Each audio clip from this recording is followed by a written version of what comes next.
ഫാൻസുകാര് കൂടുതലുള്ളവർ പുറത്തിറങ്ങില്ല. അതുകൊണ്ടാണ് ചങ്ങമ്പുഴയാണോ തോന്നുന്നു പറഞ്ഞു, ഫാൻസുകാര് കൂടുതൽ, ഫാൻസ് അസോസിയേഷൻ ഉള്ളവർ പുറത്തിറങ്ങാറില്ല. കാരണം അങ്ങനെയാണല്ലോ, മമ്മൂട്ടിക്ക് ഫാൻസ് അസോസിയേഷൻ ഉണ്ട്, അയാൾ പുറത്തിറങ്ങാറില്ല. അതാണല്ലോ ഈ അടുത്ത സമയത്ത് വിനീത് ശ്രീനിവാസൻ എന്ന് പറയുന്ന ഒരു സിനിമാ നടൻ അമ്പലപ്പറമ്പില് പാട്ട് പാടാൻ വന്നിട്ട് പാട്ടുപാടി നിമിഷങ്ങൾക്കകം PT ഉഷയേക്കാൾ വേഗത്തിൽ ഓടി അയാൾ കാറിൽ കയറി സ്ഥലം വിട്ടു. എന്താ കാര്യം? ഫാൻസ് അസോസിയേഷന്റെ ശല്യം അല്ലെങ്കിൽ അവരുടെ സ്നേഹപ്രകടനങ്ങളുടെ പേരിലാണ്. ചങ്ങമ്പുഴയാണോ അതോ മറ്റാരെങ്കിലും ആണോ എന്ന് എനിക്കറിയില്ല. ആരായാലും പറഞ്ഞത് ഇങ്ങനെയാണ്. എന്നാൽ ലോകത്ത് ഏറ്റവും കൂടുതൽ ഫാൻസ് അസോസിയേഷൻ ഉള്ളത് ദൈവമാണ്. അതുകൊണ്ട് ഇന്ന് വരെ ദൈവത്തെ ആരും കണ്ടിട്ടില്ലത്രേ. ശരിയാണ്. ലോകത്ത് അള്ളാഹുവാണ് ഏറ്റവും കൂടുതൽ, ദൈവമാണ് ഏറ്റവും കൂടുതൽ അനുയായികളാൽ അല്ലെങ്കിൽ തന്റെ ദാസന്മാരാൽ സ്നേഹത്താൽ വീർപ്പുമുട്ടപ്പെടുന്നത്. അതുകൊണ്ട് തന്നെ നമുക്ക് കാണാൻ പറ്റുന്നത് എന്നാ, ഇനി നാളെ ഒരു ലോകത്ത് നമുക്ക് അള്ളാഹുവിനെ കാണാൻ കഴിയും. പക്ഷേ നമ്മുടെ അടുത്ത് അള്ളാഹു ഉണ്ട്. ഇത് ഒന്നാമത്തെ തത്വമാണ്. ഇനി 2 വിശദീകരണങ്ങൾ കുറച്ചിട്ട് ഞാൻ പറയാണ്. രണ്ടാമത്തേത്, പരീക്ഷണങ്ങൾ നമുക്ക് വരും. അത് സാമൂഹികമാകും, സാമ്പത്തികമാകും, കുടുംബത്തിൽ നിന്നാകും, വ്യക്തി ജീവിതത്തിലാകും. അതുപോലെ തന്നെ ഏത് മേഖലകളിൽ നിന്നും നമുക്ക് ഒരുപാട് പരീക്ഷണങ്ങൾ നേരിടും. ആ പരീക്ഷണങ്ങൾ നേരിടുമ്പോൾ അള്ളാന്റെ സഹായം എന്താ അള്ളാഹ് പറഞ്ഞത്? ഒത്തിരി നാൾ കഴിഞ്ഞിട്ട് വരുമെന്നല്ല, അള്ളാഹു പറഞ്ഞ ഇതേ വാക്ക് തന്നെയാണ് പറഞ്ഞത്. സൂറത്തുൽ ബഖറ 214 ആയത്തിൽ അള്ളാഹു പറയുകയാണ്, പ്രവാചകന്മാരെ സംബന്ധിച്ച് ഹിക്കായത്ത് ചെയ്ത് ഉദ്ധരിച്ചുകൊണ്ട് അള്ളാഹു പറയുകയാണ്. എപ്പോഴാണ് ഇത് പറഞ്ഞതെന്നറിയോ? വിശുദ്ധ ഖുർആൻ പറയുകയാണ്, അം ഹസിബതും അൻ തദ്ഖുലുൽ ജന്നത വലമ്മാ യഅതികും മസലുൽ ലദീന ഖലൂ മിൻ ഖബ്ലികും മസ്സതുഹുമുൽ ബഅസാഉ വല്ലറാ وزلزلوا حتى يقول الرسول والذين آمنوا معه متى نصر الله. അള്ളാന്റെ ഭാഷ നിങ്ങളൊന്ന് ശ്രദ്ധിക്കുവോ? അള്ളാഹു നമ്മളോട് ചോദിക്കുകയാണ്. അത് ആക്ഷേപത്തിന്റെ ചോദ്യമാണോ? അത് ഒരു ഉത്തരം കിട്ടാത്ത ചോദ്യമാണോ? അതല്ല ഒരു അവഗണനയുടെ ചോദ്യമാണോ? അത് ഓരോരുത്തരുടെ മനസ്സിൽ കൊള്ളുന്ന രീതിയിൽ ഇരിക്കും ആ ചോദ്യങ്ങള്. അള്ളാഹ് ചോദിക്കുകയാണ്, അം ഹസിബുത്തും, നിങ്ങളുടെ ഭാവം എന്താണ്? നിങ്ങൾ എന്താണ് ഭാവിക്കുന്നത്? നിങ്ങൾ എന്താണ് കരുതുന്നത്? അന്തദ്ഖുലുൽ ജന്ന, നിങ്ങൾക്കങ്ങ് സ്വർഗം കിട്ടുമെന്നാണോ? വലമ്മാ യഅതികും മസലുൽ ലദീന ഖലൂ മിൻ ഖബ്ലികും, നിങ്ങളുടെ മുൻഗാമികൾ അനുഭവിച്ച ത്യാഗമുണ്ടല്ലോ, നിങ്ങളുടെ മുൻഗാമികൾ അനുഭവിച്ച വേദനകളുണ്ടല്ലോ, നിങ്ങളുടെ മുൻഗാമികൾ അനുഭവിച്ച മാനസികമായ പിരിമുറുക്കങ്ങളുണ്ടല്ലോ, സാമ്പത്തികമായ നഷ്ടങ്ങളുണ്ടല്ലോ, ശാരീരികമായ ദുർബലതകളുണ്ടല്ലോ, അതുപോലെ തന്നെ സമൂഹത്തിൽ നിന്നും അവർ അനുഭവിച്ച പീഡനങ്ങളുണ്ടല്ലോ. ഇതെല്ലാം അനുഭവിക്കാതെ നിങ്ങൾക്കങ്ങ് വെറുതെ സ്വർഗം കിട്ടുമെന്ന് മോഹിക്കുകയാണോ? അത് വ്യാമോഹമാണ്. മസ്സതുഹുമുൽ ബഅസാ വല്ലറാ, അവർക്ക് കഷ്ടതകളും കഷ്ടപ്പാടുകളും പ്രതിസന്ധികളും പ്രാരാബ്ധങ്ങളും വിഷമങ്ങളും വൈമനസ്യങ്ങളും എല്ലാം അവർ തേടിയെത്തിയിരുന്നു. അവസാനം അവര് കിടുകിടാ വിറയ്ക്കപ്പെട്ടവരാ. അവർ ഭൂമി കുലുക്കം കൊണ്ട്, ഭൂചലനം കൊണ്ട്, പരീക്ഷണങ്ങൾ കൊണ്ട്, കാലമുസീബത്തുകൾ കൊണ്ട്, പ്രകൃതിക്ഷോഭങ്ങൾ കൊണ്ട് ഈ നിലയിലെല്ലാം അവര് പീഡിപ്പിക്കപ്പെട്ടവരാ. അവസാന ഹത്തായ ഖൂലർ റസൂൽ, അവരുടെ നേതാക്കന്മാരായ പ്രവാചകന്മാർ വന്നിട്ട് ചോദിക്കുകയാണ്, വല്ലദീന ആമനൂ മഅ, അവരോടൊപ്പം വിശ്വാസികളായ അങ്കുലി പരിമിതമായ അല്ലെങ്കിൽ ന്യൂനപക്ഷങ്ങളായ വിശ്വാസികളും ചോദിക്കുകയാണ്, മത്താ നസ്റുല്ലാഹ്, എപ്പോഴാണ് അല്ലാഹുവിന്റെ സഹായം വരിക? ഏത് സമയത്താണ് അല്ലാഹുവിന്റെ സഹായം വരിക? ഇത്രയും അല്ലാഹു കാണുന്നില്ലേ ഞങ്ങൾ പീഡിപ്പിക്കപ്പെടുന്നത്? ഇത്രയും ഭീകരമായ പീഡനങ്ങൾ ഞങ്ങൾ അനുഭവിക്കുന്നത് കാണുന്നില്ലേ? ഇതെല്ലാം ഞങ്ങൾ അനുഭവിക്കുമ്പോൾ, ഇത്രയും വലിയ പീഡനങ്ങൾ ഞങ്ങൾ ഏറ്റുവാങ്ങുമ്പോൾ, ഇതെല്ലാം ഞങ്ങളുടെ റബ്ബ് കണ്ടുകൊണ്ടല്ലേ നിൽക്കുന്നത്? ഇനി എന്നാണ് സഹായം വരിക? ഇനി എപ്പോഴാണ് സഹായം വരിക? ഒന്നൊന്നായി വിശദീകരിക്കേണ്ടതുണ്ട്. പക്ഷേ സാഹചര്യങ്ങൾ മനസ്സിലാക്കിയിട്ട് ഞാൻ ആ വിഷയങ്ങളിലേക്ക് തൽക്കാലം പോകുന്നില്ല. പ്രിയപ്പെട്ടവരെ, ഓരോ നക്കമിട്ടക്കമിട്ടക്കമിട്ട് നമ്മുടെ മുന്നിൽ നിരത്തപ്പെട്ടാൽ ഇതെല്ലാം ഈ കാലഘട്ടത്തിലാണോ ഖുർആൻ അവതരിപ്പിച്ചത്? ഇന്ന് ജനാധിപത്യത്തിന്റെ ശ്രീകോവിലാകുന്ന നിയമസഭയുടെയും സെക്രട്ടേറിയറ്റിന്റെയും രാജ്ഭവന്റെയും അതുപോലെ തന്നെ മറ്റുള്ള കോടതികളുടെയും മുന്നിൽ നിന്നാണോ ഹബീബ് ഓതി തന്നത് എന്ന് നമുക്ക് ചോദിച്ചു പോകുന്ന, ചിന്തിച്ചു പോകുന്ന, ഊഹിച്ചു പോകുന്ന ആ ഒരു നിലയിലേക്ക് വർത്തമാനകാല സാഹചര്യങ്ങൾ എത്തപ്പെടുമ്പോൾ അതത്രയും മാത്രമാണ് ഞാനൊന്ന് മനസ്സിലാക്കാൻ പറയുന്നത്. പ്രിയപ്പെട്ടവരെ, നമ്മൾ ചോദിച്ചു പോകുന്നുണ്ടല്ലോ, എപ്പോഴാണ് റബ്ബേ നിന്റെ സഹായം വരിക? ഇനി എന്നത്തേക്കാണ് നീ സഹായം വെക്കുന്നത്? ഞങ്ങൾ അനുഭവിക്കുന്നത് ലാ ഇലാഹ ഇല്ലല്ലാഹ് വിശ്വസിച്ചതിന്റെ പേരിലല്ലേ? മുഹമ്മദുർ റസൂലുള്ളാഹിയുടെ പ്രചാരകരായതിന്റെ പേരിലല്ലേ? ഇത്രയും കഷ്ടപ്പാടുകൾ ഞങ്ങൾ അനുഭവിക്കേണ്ടി വരുന്നത് അതുകൊണ്ടാണല്ലോ. ഇനി എപ്പോഴാ സഹായം വരിക എന്ന് ചോദിക്കുന്നത് അല്ലാഹുവിന്റെ ഹബീബ് മാത്രമല്ല, കൂടെയുള്ള വിശ്വാസികൾ മാത്രമല്ല. പ്രിയപ്പെട്ട സഹോദരങ്ങളെ, അതൊരു വലിയ ഭൂതകാലത്തിന്റെ ചരിത്രത്തെ, വർത്തമാനകാല സാഹചര്യത്തിന്റെ കാലടിച്ചകൾ മനസ്സിലാക്കിയിട്ട് ഭാവിയുടെ ജീവിതത്തിന്റെ ചിന്തകൾ മുൻകൂട്ടി കണ്ടുകൊണ്ട് അള്ളാഹു അറിയിച്ചു കൊടുക്കുകയാണ്. ആ സമയത്ത് നബി സല്ലല്ലാഹു അലൈഹി വസല്ലമ തങ്ങളോട് അള്ളാഹ് പറയുകയാണ്, ഓ മുഹമ്മദേ, എന്റെ പ്രിയപ്പെട്ട അഹ്മദേ, എന്റെ ഹബീബേ, അലാ ഇന്ന നസ്റുല്ലാഹി ഖരീബ്. കണ്ടോ, ഖുർആനിന്റെ വാക്കുകൾ കണ്ടോ, ഖുർആനിന്റെ കലിമത്ത് കണ്ടോ? നേരത്തെ ഞാൻ പറഞ്ഞതിൽ അല്ലാഹു പറഞ്ഞത് ഇന്നി ഖരീബ്, ഞാൻ നിങ്ങളുടെ അടുത്ത് തന്നെ ഉണ്ട്, ചോദിച്ചോളൂ, ഞാൻ നിങ്ങൾക്ക് തരാമെന്നാണ്. ഇവിടെ പറയുന്നു, പീഡനങ്ങൾ ഏറ്റുവാങ്ങുമ്പോൾ നിങ്ങൾ ആരുടെ മുന്നിലാണ് കൈകൾ നീട്ടുന്നത്? ആരുടെ മുന്നിലും നിങ്ങൾ കൈ നീട്ടണ്ട. അലാ ഇന്ന നസ്റല്ലാഹി ഖരീബ്, എന്റെ സഹായം നിങ്ങൾക്കടുത്താണ്, സമീപസ്ഥനാണ്, ഞാൻ നിങ്ങളുടെ തൊട്ടടുത്ത് തന്നെ ഉണ്ട്. കുറച്ച് വിഷമങ്ങൾ നിങ്ങൾ ഇപ്പൊ അനുഭവിക്കേണ്ടി വരും. നിങ്ങൾക്കറിയോ ഖബ്ബാബ് ബിനുൽ അറത്ത് റളിയല്ലാഹു തആല അൻഹു? ആരാണ് ഖബ്ബാബ് റളിയല്ലാഹു തആല അൻഹു? പരിശുദ്ധ ദീനിനു വേണ്ടി നമ്മൾ എന്ത് ത്യാഗമാ സഹിച്ചത്, എന്ത് വിഷമമാ നമ്മൾ സഹിച്ചിട്ടുള്ളത്? പ്രിയപ്പെട്ട സഹോദരങ്ങളെ, സഹാബാക്കൾ അനുഭവിച്ച ത്യാഗത്തിന്റെ കണക്കുകൾ പറഞ്ഞാൽ, അവരനുഭവിച്ച വേദനയുടെ, പ്രയാസത്തിന്റെ, പരീക്ഷണങ്ങളുടെ കണക്കുകൾ അവതരിപ്പിച്ചാൽ നമ്മളൊന്നും ദീനിനു വേണ്ടി ഒന്നും ചെയ്തിട്ടില്ല. പ്രിയപ്പെട്ടവരെ, ഒട്ടകത്തിന്റെയും കുതിരകളുടെയും കാലുകളിൽ പാവപ്പെട്ട സഹാബത്തിന്റെ കാലുകൾ കൂട്ടിക്കെട്ടുമായിരുന്നു. എന്നിട്ട് കുതിരകളെ ഓടിച്ചു വിടുമായിരുന്നു. വലിയ വലിയ പർവ്വതത്തിന്റെ താഴ്വാരകളിലൂടെ, അതുപോലെ തന്നെ വലിയ മലമടക്കുകളിലൂടെ, വലിയ വലിയ പാറക്കെട്ടിനിടയിലൂടെ കുതിരകളെ ഓടിച്ചു വിടുമായിരുന്നു. പാവപ്പെട്ട സഹാബത്തിന്റെ തലകൾ ചെന്നിട്ട് പാറകളിലടിച്ചിട്ട് ആ തലയോട്ടിപ്പൊട്ടി പിളർന്നിട്ട് തലച്ചോറ് ചീറ്റിത്തെറിക്കുമായിരുന്നു. മുക്കാലിയിൽ കെട്ടിയിട്ട് ഒരു 3 വലിയ കമ്പുകൾ ചേർത്ത് വെച്ചിട്ട് അതിൽ അല്ലാഹുവിന്റെ റസൂലിന്റെ സഹാബാക്കളെ കെട്ടിയിട്ട് അടിയിൽ ഇങ്ങനെ തീ കൊളുത്തുമായിരുന്നു. വിറകുകൾ കൂട്ടിയിട്ട് തീ കത്തിക്കുമായിരുന്നു. ഇതെവിടെയോ കേട്ട പഴങ്കഥ പോലെ ചിന്തിക്കല്ലേ. ഇത് മുല്ലാ നസ്റുദ്ദീൻ ഹോജയുടെ കഥ പോലെ കേക്കല്ലേ. ഇതേതെങ്കിലും ഒരു ചരിത്രത്തിന്റെ മായാവി കഥ പോലെ കേക്കല്ലേ. ഇത് അല്ലാഹുവിന്റെ റസൂലിന്റെ സഹാബത്ത് അനുഭവിച്ച ത്യാഗമാണ്. അവരനുഭവിച്ച ത്യാഗം വിവരിക്കാൻ നമുക്ക് കഴിയില്ല.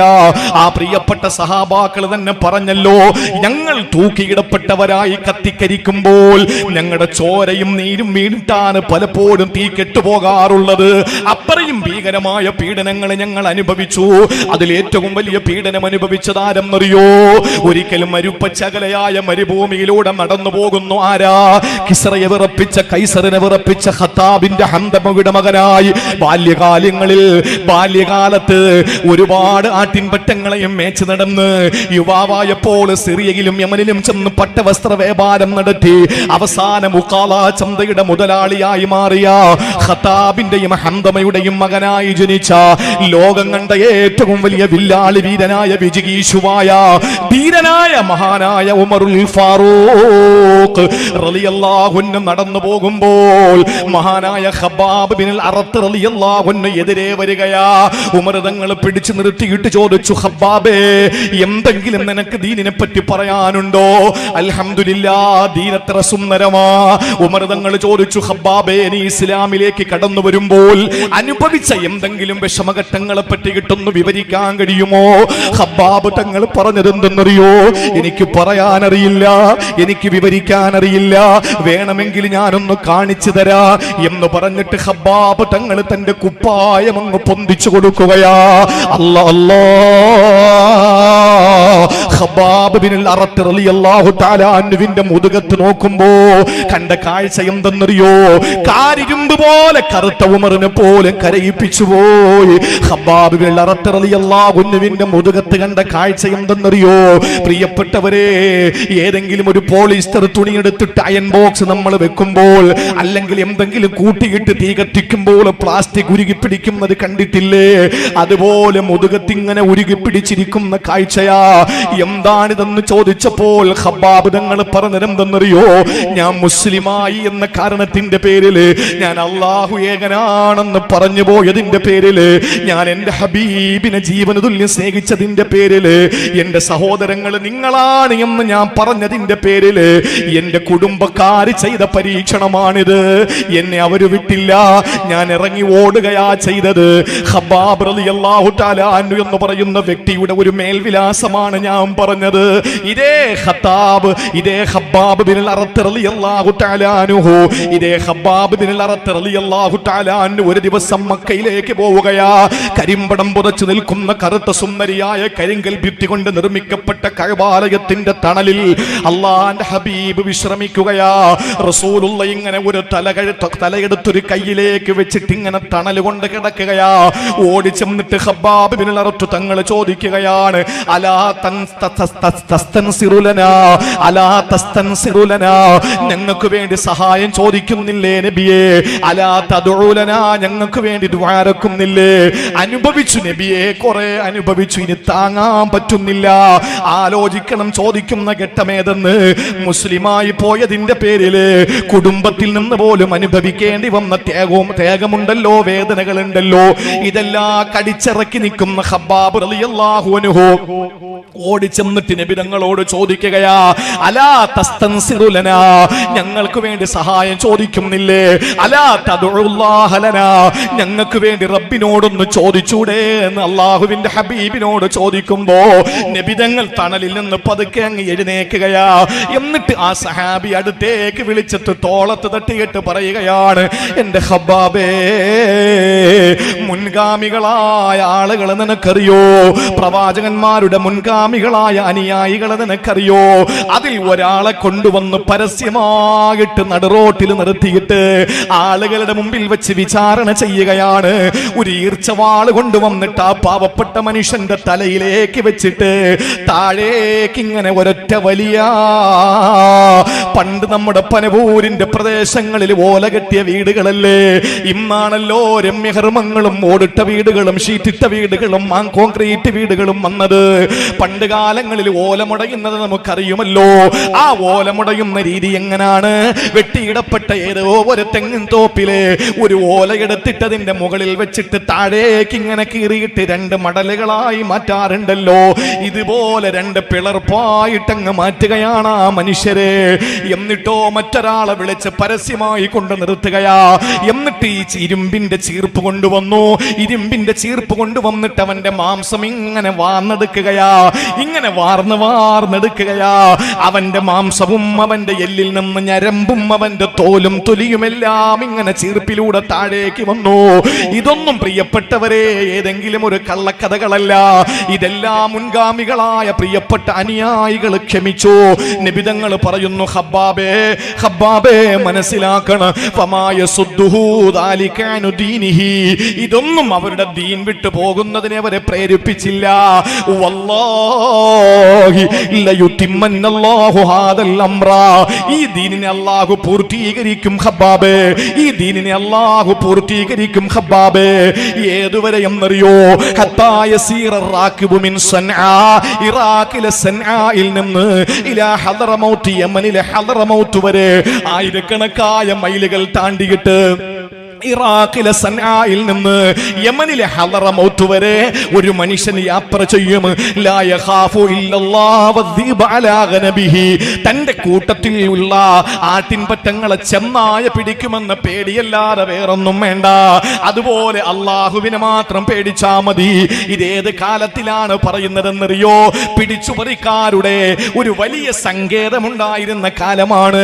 ഒരുത്തൻ കുടുംബവുമായിട്ട് പോയാൽ അവനെ പിടിച്ചുപറിച്ചിട്ട് അവന്റെ ധനം അപഹരിച്ചിട്ട് അവനെ കൊന്നിട്ട് അവനെ വാളിനിരയാക്കിയിട്ട് അവന്റെ ഭാര്യയെ സ്വന്തം ഭാര്യയെ പോലെ ഉപയോഗിക്കുന്ന കശ്മലന്മാരായ കാട്ടറബികളുടെ മുന്നിൽ നിന്നുകൊണ്ട് അള്ളാഹുവിന്റെ റസൂൽ പറയുകയാണ്, ആയിരക്കണക്കിന് മൈലുകൾ താണ്ടിയിട്ട് അങ്ങ് ഇറാഖിലെ സൻആയിൽ നിന്ന് ഇങ്ങ് തെക്ക് ഭാഗമാകുന്ന യമനിലെ ഹളറമൗത്ത് വരെ ആയിരക്കണക്കായ മൈലുകൾ താണ്ടിയിട്ട് ഒരാൾ യാത്ര ചെയ്താൽ അവൻ പേടിക്കേണ്ട രണ്ട് വിഷയങ്ങളെയാണ്.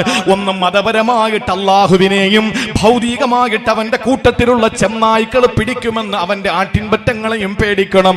അല്ലാതെ അവന് പേടിക്കേണ്ട കാര്യമില്ലെന്ന് പറഞ്ഞപ്പോൾ സഹോദരങ്ങളെ, പിൽക്കാലത്ത് ഒരു സഹാബി പറയുകയാണ്, ഇങ്ങനെ ഒട്ടകക്കട്ടിലിൽ ഇരുന്ന് ഇറാഖിലെ സൻആയിൽ നിന്ന് ഈ ഉംറ ചെയ്തിട്ട് ഹജ്ജ് ചെയ്തിട്ട് ഹളറമൗത്ത് വരെ പോയ ഒരു പെണ്ണിനെ എനിക്കറിയാം.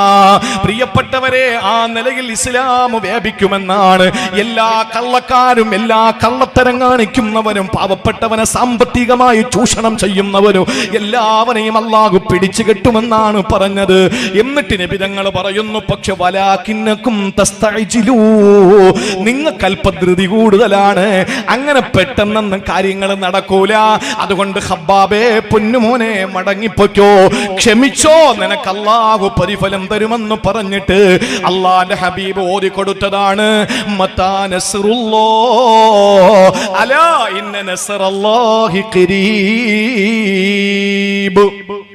രണ്ടാമത്തെ അള്ളാഹുവിന്റെ സഹായം നമുക്ക് സമീപസ്ഥനായി അള്ളാഹു എത്തിച്ചു തരുമെന്നാണ്. അള്ളാഹുവിന്റെ സഹായം സാമീപ്യം കരസ്ഥമാക്കുന്നതാണ്. അപ്പൊ നമ്മൾ അനുഭവിക്കുന്ന പരീക്ഷണങ്ങൾ നിങ്ങൾ നോക്ക. അള്ളാഹ് തന്നെ പറഞ്ഞ എന്താ? പ്രയാസം. ഒരിക്കലൊരു ഗുരുവിന്റെ മുന്നിൽ വന്നിട്ട് ഒരു ശിഷ്യൻ പറഞ്ഞു, ശിഷ്യൻ ഗുരുവിനോട് പറയാൻ, എനിക്ക് മനപ്രയാസമാണ്, ഭയങ്കര മാനസികമായ വിഷമമാണ്. ആ സമയത്ത് ഗുരു പറഞ്ഞു, നിനക്ക് മാനസിക വിഷമം വരുന്നതിന് കാരണമുണ്ട്, നീ തന്നെയാണ് അതിന്റെ കാരണം. അതെങ്ങനെ ഞാൻ കാരണമാകും? ഒരു പിടി ഉപ്പ്, ഒരു കൈവെള്ളം നിറച്ച് ഉപ്പെടുത്ത് ഒരു ഗ്ലാസ് വെള്ളത്തിൽ ഇട്ട് ആ പാവപ്പെട്ട ശിഷ്യന് ഗുരു കൊടുക്കാൻ. ഗുരുവിൽ നിന്ന് ശിഷ്യൻ ആ ഒരു കപ്പ് വെള്ളം വാങ്ങി വായിലേക്ക് ചുണ്ടിലേക്ക് ചേർത്ത് വെച്ച് ശക്തമായ നിലയിൽ ഛർദിച്ചു. കാരണം ഉപ്പ് അരോചകമാണ്, കുടിക്കാൻ പറ്റുന്നില്ല. അതേപോലെ ഒരു പിടി ഉപ്പ് വാരി ഗുരു ശിഷ്യന്റെ കൈവെള്ളയിൽ കൊടുത്തിട്ട് പറഞ്ഞു, ആ ജലാശയത്തിൽ, ആ കുളത്തിൽ കൊണ്ടുവന്നിടാൻ പറഞ്ഞു. അതേ ഒരു പിടി ഉപ്പ് കൊണ്ടുവന്ന് ജലാശയത്തിലിട്ടു. എന്നിട്ട് പറഞ്ഞു, അതിൽ നിന്ന് കുറച്ച് കുടിക്കാൻ പറഞ്ഞു. അവന്റെ വയറ് നിറയുന്നത് വരെ ജലാശയത്തിൽ നിന്ന് അയാൾ വെള്ളം കുടിച്ചു. ശിഷ്യനോട് ഗുരു പറഞ്ഞു, പൊന്നുമോനെ, ഇതുപോലെയാണ് മനുഷ്യന് പ്രയാസം വരുന്നത്. ഒരിക്കലും പ്രയാസം ആർക്കും വരാതിരിക്കില്ല. ഉപ്പ് പോലെയാണ്. കൊട്ടാരത്തിലും കുടിലിലും പള്ളിയിലും അമ്പലത്തിലും ചർച്ചിലും ഗുരുദ്വാരയിലും ബുദ്ധവിഹാരത്തിലും എവിടെയും ആ ഉപ്പിന് പ്രവേശനമുണ്ട്. അതിന് വർഗീയതയില്ല. അത് വെളുത്തുപോയി എന്നതിന്റെ പേരിൽ വർഗീയ നിറങ്ങളുടെ വ്യത്യാസം ചാർത്തുന്നില്ല. ആ ഉപ്പിന് എവിടെയും കയറിപ്പോകാം. എല്ലാവരിലും, പണക്കാരനിലും പാവപ്പെട്ടവനിലും മധ്യവർത്തികളിലും ഒക്കെ ഈ ഉപ്പ് കയറുന്നത് പോലെ പ്രയാസങ്ങൾ വരാറുണ്ട്. പക്ഷേ നമ്മുടെ മനസ്സ് ചിലപ്പോൾ കയ്യിലിരിക്കുന്ന കപ്പിലെ വെള്ളം പോലെയാകും, ചിലപ്പോൾ ജലാശയത്തിലെ വെള്ളം പോലെയാകും. കപ്പിലെ വെള്ളം പോലെ നമ്മൾ മനസ്സിനെ കണ്ടാൽ സങ്കടം സഹിക്കാൻ പറ്റില്ല.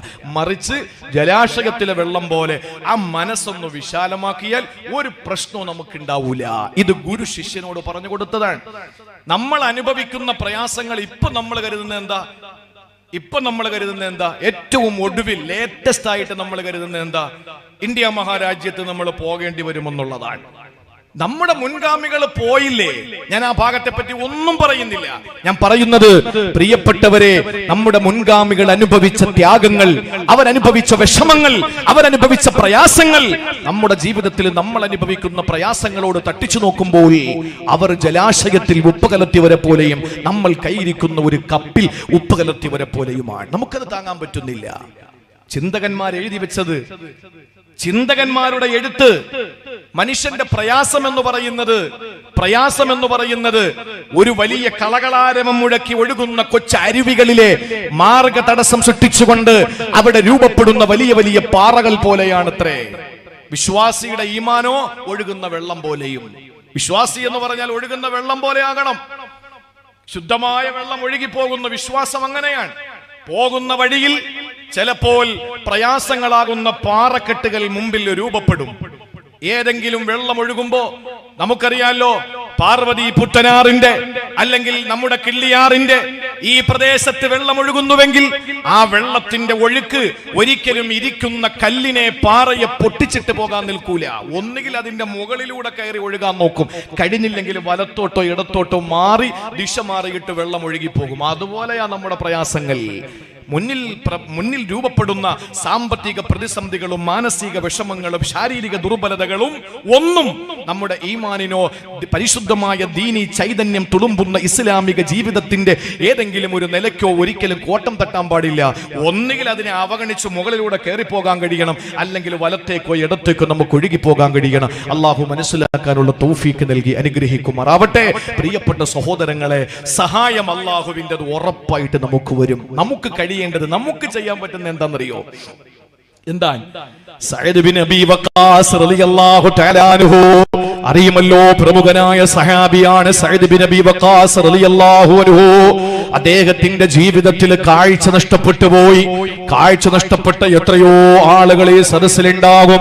മങ്ങിയ കാഴ്ചയുള്ള എത്രയോ ആളുകൾ ഉണ്ടാവും. അല്ലാഹു എന്തെല്ലാം രോഗങ്ങളോട് നമ്മൾ അനുഭവിക്കുന്നുണ്ടോ.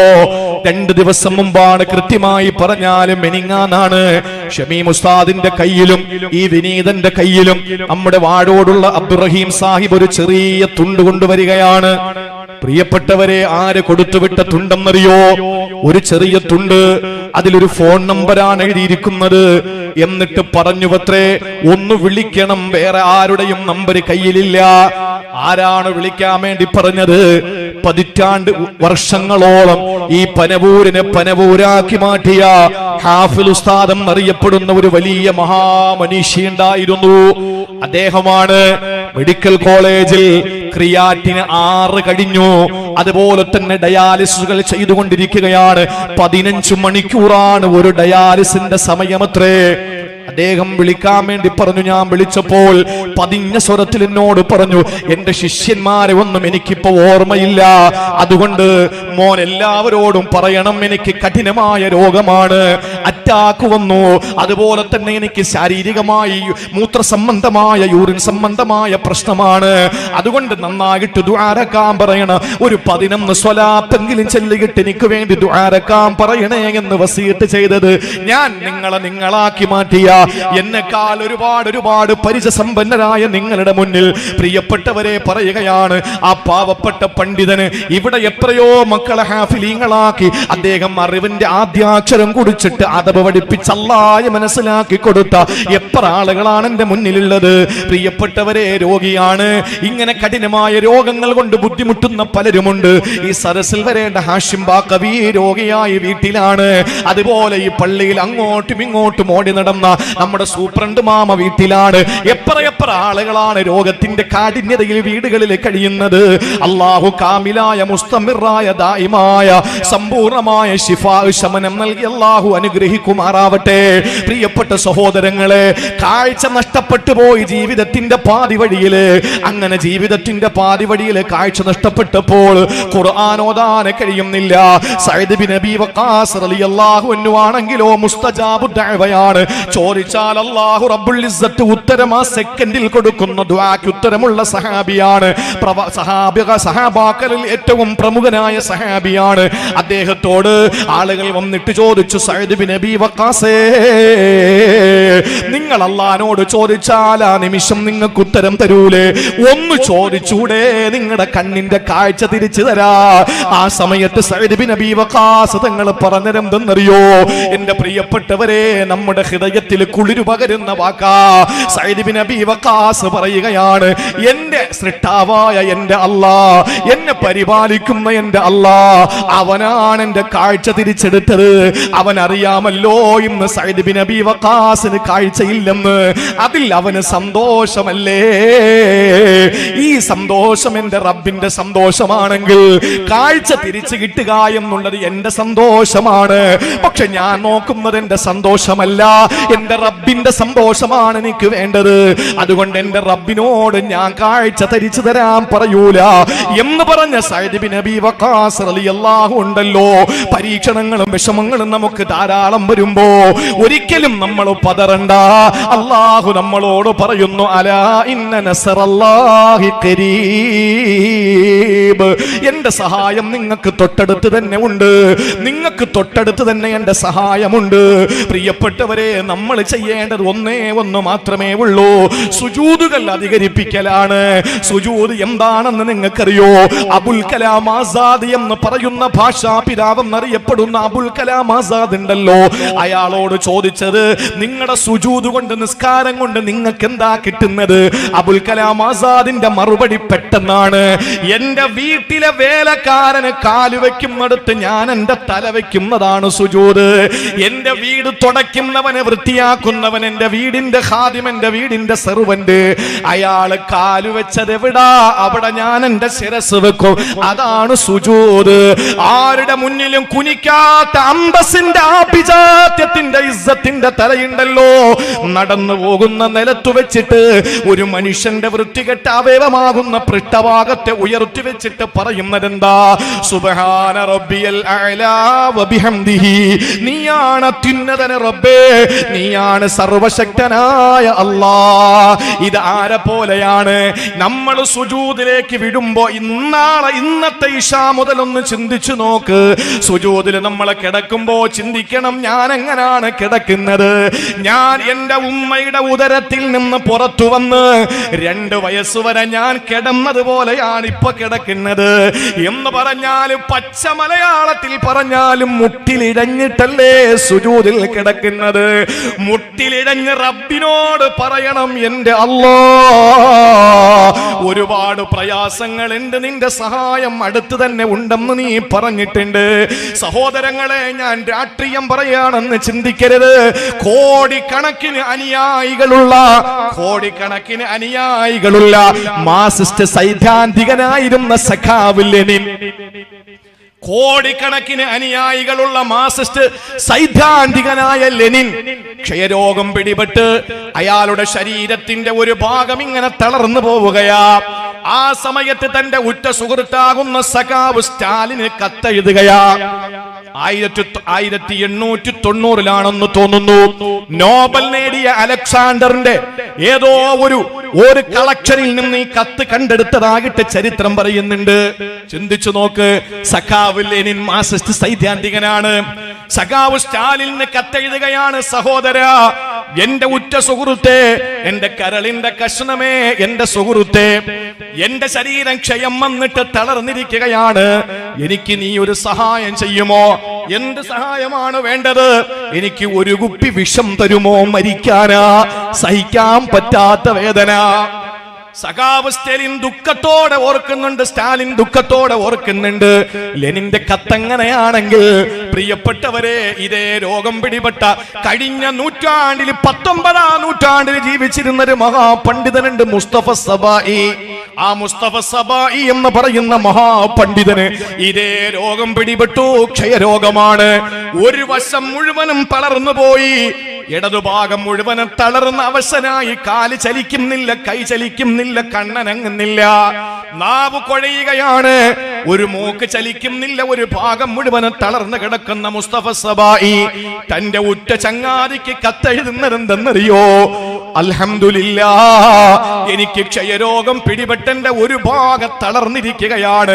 പക്ഷെ രണ്ട് ഭാഗവും തളർത്താൻ കഴിവുള്ള അല്ലാഹ് എന്റെ ഒരു ഭാഗമല്ലേ തളർത്തിയുള്ളൂ.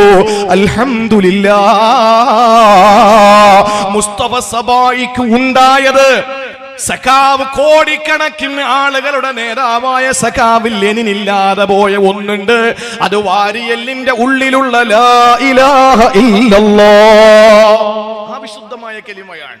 എത്ര നമ്മുടെ ഉള്ളിൽ ഈമാൻ വർദ്ധിക്കുമോ അത്രയും പരീക്ഷണങ്ങൾ നമുക്ക് വന്നുകൊണ്ടിരിക്കും. അതിൽ യാതൊരു സംശയമില്ല. ഒരു ചെറിയ ഉണർത്തൽ എന്നുള്ള നിലയിൽ ഞാൻ പറയാൻ, ജീവിതത്തിൽ ഹൻസ എന്ന് പറയുന്ന ഒരു പെണ്ണുണ്ടായിരുന്നു. ചരിത്രങ്ങൾ ഞാൻ കുറച്ചു പറയാൻ പരമാവധി ശ്രമിക്കുകയാണ്. ഹൻസ എന്ന് പറയുന്ന പെണ്ണ് ജീവിതത്തിൽ അവളുടെ ബാപ്പ ഒരു കല്യാണം കഴിച്ച് അതിൽ ഒരു തന്റെ പ്രിയപ്പെട്ട വാപ്പയിലൂടെ ഒരു സഹോദരൻ ഉണ്ടായി. പേര് സക്കർ എന്നാണ്. ഈ സക്കർ എന്ന സഹോദരൻ തന്റെ കളിക്കൂട്ടുകാരനായി. ഹൻസ എന്ന് പറയുന്ന പെണ്ണിന് സക്കർ വല്ലാത്ത അടുപ്പക്കാരനായി. വാപ്പയുടെ മകനാണ്, വാപ്പോത്ത സഹോദരനാണ്. പക്ഷേ ജീവിതത്തിന്റെ കളിക്കൂട്ടുകാരനായ സക്കർ ഒരിക്കൽ പെട്ടെന്ന് പനി ബാധിച്ചിട്ട് മരിച്ചു. അത് സഹിക്കാൻ പറ്റാതെ വന്ന ഹൻസ കരയുക മാത്രമല്ല, ഹൻസ മുടി വാരി പിരിത്തിട്ടു. കൗമാരത്തിലേക്ക് അടുക്കുന്ന സമയം ആ പ്രിയപ്പെട്ട ഹൻസ മുടിവാരി പിരിത്തിട്ട് അഴിച്ചിട്ട കാർക്കൂന്തലുകളുടെ ഇടയിൽ ഭ്രാന്തികളെ പോലെ കവിത എഴുതി തന്റെ സക്കറിനു വേണ്ടിയിട്ട്, തന്റെ സഹോദരൻ സക്കർ മരിച്ചുപോയ വേദന സഹിക്കാൻ പറ്റാതെ ആ പ്രിയപ്പെട്ട ഹൻസ കരയാൻ തുടങ്ങി. ഹൻസ വളർന്നു, കരച്ചിലു മാറി, ഭ്രാന്തമായ മനസ്സു മാറി, അവളുടെ മനസ്സ് പാകപ്പെട്ടു തുടങ്ങി. അവസാനം ഹൻസയുടെ മനസ്സിൽ കയറിക്കൂടിയ ഒരു കാമുകനുണ്ട്. പേര് മുഹമ്മദ് മുസ്തഫ സ്വല്ലല്ലാഹു അലൈഹി വസല്ലമ തങ്ങളെ പറ്റി മനസ്സിലാക്കി. അവസാനം ഇസ്ലാമിന്റെ അനുയായിയായി മാറി. ആ ഹൻസ വിവാഹിതയായി 4 ആൺമക്കളെ അള്ളാഹു സമ്മാനിച്ചു. ഖാദിസിയ യുദ്ധം നടക്കുമ്പോ ഭർത്താവില്ല, 4 പൊന്നുമക്കൾ മാത്രമാണ് ഹൻസാക്കുന്നുള്ളത്. ആ ഹൻസ 4 മക്കളെയും വിളിച്ചിട്ട് പറഞ്ഞു, പൊന്നുമക്കളെ നിങ്ങൾ പെട്ടെന്ന് കുളിച്ചിട്ട് വാ. ആ കുളിക്കാൻ പോയ പൊന്നുമക്കളോട് പറഞ്ഞു, മക്കളെ ഇത് സാധാരണ കുളിയല്ല, നിങ്ങൾ നന്നായിട്ട് നീയത്ത് വെക്കണം, ഇത് മയ്യത്ത് കുളിയാ. 4 മക്കളും ഉമ്മ പറഞ്ഞതുപോലെ മയ്യത്ത് കുളി കഴിഞ്ഞിട്ട് വന്നു. ആ 4 മക്കളുടെ നേരെയും വെള്ളത്തുണി നീട്ടിക്കൊടുത്തിട്ട് പറഞ്ഞു, മക്കളെ ഇത് കഫൻ പുടവയാ, ഈ മക്കളെ കഫൻ പുടവ വാങ്ങി ധരിക്കുകയാ. എന്നിട്ട് ഉമ്മ നന്നായിട്ട് അപ്പർ തേച്ചു കൊടുക്കുകയാ 4 മക്കൾക്കും. എന്നിട്ട് ആ ഉമ്മ 4 മക്കളോടും പറഞ്ഞു, പൊന്നുമക്കളെ മാ ഹിന്ദു അബാക്കും, വല്ലാഹി ഞാൻ നിങ്ങളുടെ വാപ്പായെ ചതിച്ചിട്ടില്ല, നിങ്ങൾ 4ഉം ഒരു വാപ്പയുടെ മക്കൾ തന്നെയാ. ഈ പാവപ്പെട്ട ഹൻസ എന്ന ഉമ്മ പറയാ, മക്കളെ നിങ്ങൾ ഖാദിസിയ രണഭൂമിയിലേക്ക് പോയാൽ പടച്ചവനാണ്, തിരിച്ചു വരരുത്. നിങ്ങൾ ഈ രണാങ്കണത്തിൽ നിന്ന് തിരിച്ചു വരരുത് മക്കളെ, നിങ്ങൾ ധീരമായി പോരാടണമെന്ന് പറഞ്ഞു. ഹൻസ റളിയല്ലാഹു തആല അൻഹ ആ 4 മക്കളെയും രക്തസാക്ഷികളാകാൻ വേണ്ടിയിട്ട് ഖാദിസിയ രണഭൂമിയിലേക്ക് പറഞ്ഞു വിടുന്നു. എന്നിട്ട് നമസ്കരിച്ചുകൊണ്ട് ദുആരക്കുന്നു, പടച്ച റബ്ബേ എന്റെ 4 മക്കളെയും നീ ഷഹീദാക്കണേ അല്ലാ, ഒരു മോനെ പോലും എനിക്ക് നീ തിരിച്ചു തരല്ലേ റബ്ബേ. മക്കളോടുള്ള ഏതെങ്കിലും ദേഷ്യത്തിന്റെ പേരിലല്ല, മക്കളെ ജീവിച്ച് കൊതിതീർന്നതിന്റെ പേരിലല്ല, നാളെ പടച്ചവന്റെ കോടതിയിൽ കിട്ടുന്ന സമ്മാനത്തിന്റെ ആ ഒരു വലിയ പ്രസന്റേഷന്റെ ആ ഒരു കാര്യം പ്രസന്റായി തന്റെ മനസ്സിൽ വന്നപ്പോൾ ആ പ്രിയപ്പെട്ട മാതാവിനുണ്ടായ ഒരു വികാരത്തിന്റെ തീഷ്ണമായ ഒരു ജ്വാലയുടെ പ്രതീകമാണ്, ജാജ്വല്യതയാണ് ആ ഉമ്മയുടെ ദുആയിൽ നമുക്ക് കാണാൻ കഴിഞ്ഞത്. അവസാനം 4 മക്കളും രക്തസാക്ഷികളായി. പ്രിയപ്പെട്ട ഉമ്മയുടെ മുമ്പിൽ വന്നിട്ട് ആരോ സങ്കടത്തോടെ പറഞ്ഞു, ഹൻസ നിങ്ങളുടെ 4 മക്കളും ഷഹീദായി. ആ സമയത്ത് 2 കരങ്ങൾ വീണ്ടും ഉയർത്തുകയാ റബ്ബിലേക്ക്. എന്നിട്ട് പറഞ്ഞു, അൽഹംദുലില്ലാഹ്, നാളെ സ്വർഗ്ഗത്തിൽ 4 ശുഹദാക്കളുടെ ഉമ്മയായി നീ എന്നെ തെരഞ്ഞെടുത്തല്ലോ. ഇതിനപ്പുറം ഈ പാവപ്പെട്ട ഹൻസയ്ക്ക് നീ എന്തായി ദുനിയാവിലും ആഖിറത്തിലും തരേണ്ടത്? ഞാൻ കൃതാർത്ഥയാണ് തമ്പുരാനെ എന്ന് പറയാൻ ഹൻസയ്ക്ക് കഴിഞ്ഞത്. ഏത് ഹൻസ? തന്റെ സഹോദരനാകുന്ന സക്കർ മരിച്ചപ്പോൾ ഭ്രാന്തിയായി മുടിവാരി പിരിത്തിട്ട ആ ഹൻസയിൽ നിന്ന് 4 മക്കളെ ഷഹീദാക്കാൻ കഴിഞ്ഞ ഹൻസാക്ക് മനസ്സിനകത്ത് തോന്നിയ ആ വികാരം അന്നില്ലാത്ത ഒന്ന് ഹൻസയ്ക്ക് ഇപ്പമുണ്ട്. അതാണ് ലാ ഇലാഹ ഇല്ലല്ലാഹു മുഹമ്മദുർ റസൂലുള്ളാഹ്. നമുക്കതുണ്ടെങ്കിൽ പരീക്ഷണങ്ങൾ ഏറ്റവും നല്ല കഞ്ചാവിന്റെ ലഹരിയോടെ നമുക്ക് അനുഭവിക്കാൻ കഴിയും. കഞ്ചാവിന്റെ ലഹരിയേക്കാൾ വലിയ ലഹരിയായിട്ട് നമുക്ക് അനുഭവിക്കാൻ കഴിയും പരീക്ഷണങ്ങൾ. വീണ്ടും വീണ്ടും ചോദിക്കും, നീ താ പടച്ചവനെ, പരീക്ഷണങ്ങൾ താ അല്ലാ. എത്ര ചരിത്രങ്ങളാ നമുക്ക് പറയാൻ സമയമില്ല. അതുകൊണ്ട് ദുആ ചെയ്താൽ ഉത്തരം ഇന്നി ഖരീബ്, അള്ളാഹു പരീക്ഷണങ്ങൾ തന്നാൽ അവന്റെ സഹായം നസ്റുല്ലാഹി ഖരീബ്. ഇനി മൂന്നാമത് എന്താ പറഞ്ഞെന്നറിയോ? എന്റെ പ്രിയപ്പെട്ട സഹോദരങ്ങളെ, സമയം ഇനി അരമണിക്കൂറുടെയാണ് പ്രസംഗത്തിന്റെ ടൈം ഉള്ളത്. ഇൻഷാ അല്ലാഹ് വളരെ സുപ്രധാനമായ 2-3 കാര്യങ്ങൾ പറയാനുണ്ട്. നാളെ സമാപനമാണ്. ഒരാളും ഇൻഷാ അല്ലാഹ്, ഞാനും ആതിഥേയനാണ്, നിങ്ങളും ആതിഥേയരാണ്. ഇതിലിപ്പോ അതിഥി ആരെന്നുള്ളതിലാണ് ഇപ്പൊ അഭിപ്രായ വ്യത്യാസമുള്ളത്. ഏതായിരുന്നാലും ഇൻഷാ അല്ലാഹ് ഈ ദിവസം നമ്മുടെ ജീവിതത്തിൽ ശഅബാൻ മാസത്തിന്റെ രാവാ. അത് വലിയൊരു മഹലായ ഫദ്ൽ അല്ലാഹു നമുക്ക് തന്നതാ. ഒരു വർഷക്കാലത്തെ നമ്മുടെ ബജറ്റ് അവതരണം നടക്കാൻ പോവാം. നിയമസഭയിൽ ബജറ്റ് അവതരണം നടന്നാൽ നമ്മൾ കൃത്യമായി ചാനലുകൾ മാറ്റി മാറ്റി എന്തിന് സിഗരറ്റിന് വില കൂടിയോ, കള്ളിന് വില കൂടിയോ, കഞ്ചാവിന് വില കൂടിയോ, തുണിക്ക് വില കൂടിയോ എന്നൊക്കെ നോക്കി നമ്മൾ ഇരിക്കാറുണ്ട്. അത് ബജറ്റ് അവതരണം നൈമിഷികമായ ഏതെങ്കിലുമൊക്കെ 2-3 വർഷത്തെ ഒരു ബജറ്റ് അവതരണമായേക്കാം. അതല്ലെങ്കിൽ പ്രതിപക്ഷം അതിന് ഇടപെട്ടുകൊണ്ട് അതിനെ തിരുത്താനും സാധ്യതയുണ്ട്. അങ്ങനെയൊക്കെ നടക്കുന്ന ബജറ്റ് അവതരണത്തിന് നമ്മൾ വലിയ മുഖ്യമായി കാണുമെങ്കിൽ ഇതാ ഈ രാത്രി ഒരു കൊല്ലത്തെ ബജറ്റ് അവതരണം നടക്കാൻ പോവാൻ. ഒരൊറ്റ വർഷത്തെ ഈ രാത്രി തീരുമാനിക്കുകയാണ് അടുത്ത ശഅബാൻ മാസത്തിന്റെ 15-ന് മുമ്പ് ആരൊക്കെ പനവൂരിന്റെ ഖബർസ്ഥാനിൽ മറമാടപ്പെടുമെന്ന്. സജീർ ഫൈസിയുടെ ഉമ്മ മരിച്ചിട്ട് 5 ദിവസമാണ്. കഴിഞ്ഞ ശഅബാൻ മാസത്തിൽ ആ ഉമ്മയ്ക്ക് എഴുതി വെച്ചിരുന്നു, അടുത്ത ശഅബാനിന് മുമ്പ്, അടുത്ത ബജറ്റ് അവതരണത്തിന് മുമ്പ് നിങ്ങൾ ഖബറിലേക്ക് പോകുമെന്ന്. അത് അള്ളാന്റെ തീരുമാനമാണ്, അള്ളാന്റെ തീരുമാനമാണ്. ഇന്ന് നിങ്ങൾക്ക് കിട്ടിയ ചായയും ബിസ്ക്കറ്റും അത് കഴിഞ്ഞ ശഅബാൻ മാസത്തിന്റെ രാവിലെ അള്ളാഹു എഴുതിയതാണ്. 3 യാസീൻ ഓതിയ കൂട്ടത്തിൽ ഒരു യാസീന്റെ പവറാണ് ഇന്ന് കയ്യിൽ കിട്ടിയ ബിസ്ക്കറ്റും ചായയും. കാരണം എന്താ? അത് ബജറ്റ് അവതരണമാണ്. ഇനിയിപ്പോ അടുത്ത വർഷത്തേക്കുള്ള ഇന്ന് രാത്രിയിലെ കൈമാറ്റം ചെയ്യപ്പെടുന്നത്. അപ്പൊ നന്നായിട്ട് നമുക്ക് ദുആറക്കാനുള്ള ഒരു അവസരമാണ്. അതുകൊണ്ട് ഇൻഷാ അല്ലാഹ് വിശ്വാസികൾ ഒരുമിച്ച് കൂടുന്നിടത്ത് ദുആക്ക് ഇജാബത്ത് ഉണ്ടാവും. ചോദിക്കുന്നവൻ ആരും ആവട്ടെ, പക്ഷെ ഇരിക്കുന്നവരൊക്കെ ശ്രേഷ്ഠതയുള്ളവരാണ്. അതുകൊണ്ട് ഇൻഷാ അല്ലാഹ് നമുക്ക് ഒത്തിരി ദുആറക്കാനുണ്ട്. അത് കഴിഞ്ഞേ പോകാവൂ. മൂന്നാം